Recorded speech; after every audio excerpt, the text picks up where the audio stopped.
Voilà, pasteur révérend Kwasi Victor nous a rejoint en plateau. Et bonjour, c'est Victor de Dieu. Bonjour Blessing. Bienvenue. Merci. Alors, on va justement aborder le thème le plus important même de la Bible, qui est au centre de tout, c'est l'amour. Absolument, l'amour de Dieu. Et l'amour pour Dieu, je veux dire. C'est vrai que l'amour est au centre véritablement de la parole de Dieu. L'amour et le sacrifice. Donc sans sacrifice, je dirais sans amour, il n'y a pas de sacrifice, parce qu'il faut vraiment aimer pour pouvoir sacrifier. Ouais. Et le thème aujourd'hui dont je veux parler, c'est juste motiver les gens à plus aimer Dieu qu'à craindre des principes ou des autorités. Aujourd'hui, la chrétienté des gens n'est pas approfondie parce que on a plus mis l'accent sur la crainte que nous devons avoir pour des hommes que l'amour que nous devons avoir pour Dieu.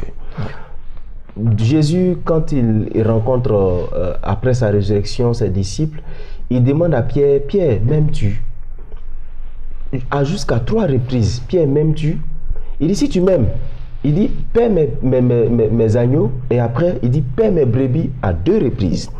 Donc, c'est-à-dire que les brebis qui sont confiées à Pierre appartiennent à Jésus-Christ. Lui, il n'est qu'un un jeune pasteur, je dirais ça comme ça. Un gérant qui doit rendre compte à Jésus-Christ qui lui a confié. Alors, il doit exercer l'amour d'abord pour Dieu, pour celui qui lui confie les brebis, pour pouvoir être à même de pouvoir réellement gérer, je vais dire, entretenir les brebis qui lui ont été confiées. Aujourd'hui, cette figure de l'amour-là ne se voit plus trop dans nos communautés. Et comme nous sommes à rectificatif, je veux juste aider les gens à comprendre que nous avons l'impression que nous forçons certaines personnes à faire des choses et à des activités dans l'église parce qu'on ne leur apprend pas l'amour de Dieu. On apprend tout simplement la crainte des principes que nous avons établis pour la bonne marche de nos communautés. Et souvent, quand le monsieur il a commis un péché quelque part, il pense plus à la sanction, il pense plus aux hommes qu'à l'amour de Dieu qui peut le ramener à Christ. Ouais. Quand une jeune femme, malheureusement, qui est tombée enceinte, elle veut avorter, non à cause du fait qu'elle a peur de Dieu, mais parce que elle craint les hommes, les gens vont lui dire, vont la fustiger, vont la rejeter. Et une fois, je me posais la question de savoir. C'est une question que je me pose et quelqu'un peut-être pourra trouver la solution. Il me demandait, est-ce qu'une mise sous discipline qui dure 1 an, 2 ans a déjà changé la vie de quelqu'un? Parce que souvent, on attrape le frère, on dit « Frère Blessing, à partir d'aujourd'hui, tu es sous discipline. Pendant 2 ans, et puis aux autres frères, ne le fréquentez plus. » Bon, quand on ne le fréquente plus, il cause avec qui? Il cause avec qui? Le diable. L'amour se manifeste comment pour ce frère en fait? Ouais. Et c'est comme si le Seigneur te rejetait immédiatement parce que tu as commis un péché. Et souvent je dis aux gens, c'est pas notre péché qui étonne le Seigneur. C'est notre incapacité à revenir dans son amour qui lui fait mal. Ouais. Comme le fils prodigue. Le monsieur l'attendait, il attendait son fils.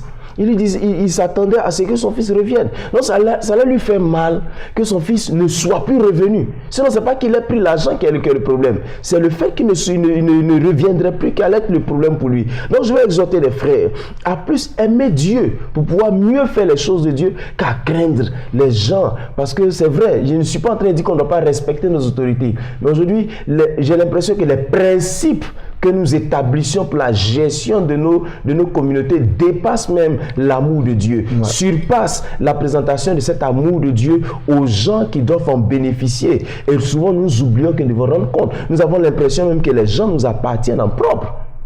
Les gens qui sont dans nos églises ne nous appartiennent pas. Oui, ce sont des choses. On entend, ce sont des choses qu'on entend dire il a pris mes fidèles. Bon, c'est une mauvaise expression en fait. Ouais. Il faut qu'on le dise. C'est une mauvaise expression. Il faut qu'on rectifie cela. Il faut qu'on rectifie. Il a pris mes fidèles. Non, le Seigneur donne les brebis au bon berger. Ouais. Quand tu n'es pas un bon berger, le Seigneur peut t'arracher les gens pour les confier à celui qui est un bon berger. Donc, ne soyez pas frustrés de ce transfert. Il y a des gens qui se plaignent. Lui, là, il est venu, il prend les fidèles des gens. Non, les fidèles, les gens ne t'appartiennent pas. Ce ne sont pas tes fidèles. Ce sont les brebis du Seigneur qui doivent bénéficier de l'amour de Dieu et mieux faire les choses de Dieu pour qu'ensemble puissions rendre compte à Dieu. Alors, il faut que nous puissions présenter cet amour pour Dieu à nos frères. Mais pour le faire, il faut que nous-mêmes, nous puissions répondre à la question du Seigneur, m'aimes-tu? M'aimes-tu vraiment? Ou bien tu es là juste parce que tu as eu des brebis que tu peux traire pour leur lait. M'aimes-tu vraiment? C'est la question à laquelle nous devons répondre pour pouvoir distiller l'amour pour Dieu dans le cœur de ceux qui veulent le suivre. Très belle chute. Et puis, c'est une ouverture à une question qui a été posée. L'ouverture est donc laissée là pour que chacun de nous, on puisse répondre à notre niveau à cette belle question. Merci encore, révérend pasteur, pour cette brillante, ce brillant exposé. Merci. Voilà. Ça a été une très belle intervention. Alors, il n'y a pas d'actualité en ce moment. Sinon, on parlera justement de prier sans cesse. Oui, nous avons donc prié sans cesse que tout le monde connaît du lundi au vendredi. Et bientôt, pour ceux qui nous suivent, nous serons dans la région d'Aboisseau, du 25 au 1er juillet, pour une tournée d'évangélisation dans les villages d'Aboisseau, parce qu'une âme dans un village a le même prix qu'une âme aux États-Unis. Merci. Sauf qu'ils n'ont pas les mêmes offrandes. Allez, on va justement partir pour Espace Annonce. Non, c'est pas moi qui le dis pour les offrandes, c'est ce qui est. Voilà. Espace Annonce.